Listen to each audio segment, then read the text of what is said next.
ലക്ഷ്യങ്ങളിലൊന്ന് കള്ളനോട്ട് തടയുക എന്നുള്ളതായിരുന്നു. എന്നാൽ ഇപ്പോഴും കള്ളനോട്ടുകാർ അച്ചടി തുടരുന്നു എന്നാണ് ഞങ്ങളുടെ അന്വേഷണത്തിൽ ബോധ്യപ്പെട്ടത്.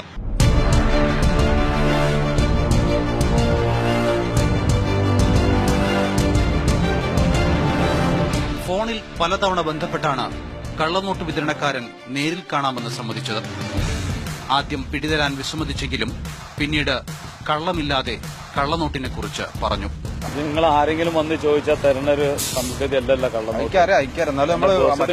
ബന്ധപ്പെട്ടപ്പോൾ അടുത്ത് വന്നുള്ളൂ. ബന്ധപ്പെട്ട് പറഞ്ഞാൽ നിങ്ങൾ നമ്മളൊരു ബന്ധം വെച്ച് നിങ്ങൾ വന്നു. പക്ഷെ എന്താന്ന് ചോദിച്ചാൽ ഇത് സാധാരണക്കാരന് ഇത് കൊടുക്കേണ്ടത് 50,000 റുപ്യ വാങ്ങിയാൽ സാധാരണ കച്ചവടത്തിന് 1 ലക്ഷം റുപ്യ കൊടുക്കുന്നുണ്ട്.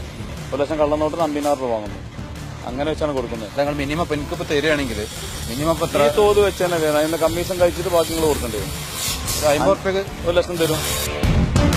വിശ്വാസം വർദ്ധിപ്പിക്കാൻ 500ന്റെ 2 കള്ളനുമായാണ് കക്ഷി വന്നത്. ഇതിപ്പോ കള്ളനാണല്ലേ? ഇത് കള്ളനാണ്. രണ്ട് ക്വാളിറ്റി ആണുള്ളത്.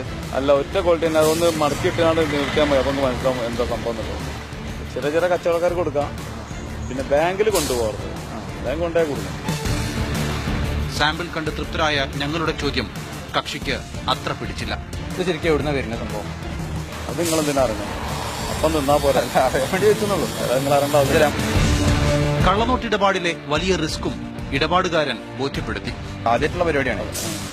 റിസ്ക് ആണ് എല്ലാവർക്കും. നിങ്ങൾ കൂടി ഞങ്ങൾക്ക് പോയി, നമ്മൾ കൂടി നമുക്ക് പോയി. ആരും രക്ഷപ്പെടുത്താൻ പറ്റില്ല.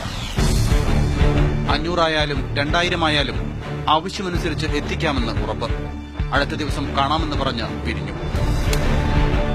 രാജ്യത്തിന്റെ സാമ്പത്തിക ഭദ്രത തന്നെ തകർക്കുന്ന കള്ളനോട്ട് സംവിധാനം കത്തി അമരുക തന്നെ വേണം. ഇതിന് സർക്കാർ സംവിധാനങ്ങൾ കൂടുതൽ കാര്യക്ഷമമായാലേ സാധിക്കൂ. ക്യാമറമാൻ TV സുദീപിനൊപ്പം മുഹമ്മദ് നൌഫൽ, മാതൃഭൂമി ന്യൂസ്, മലപ്പുറം.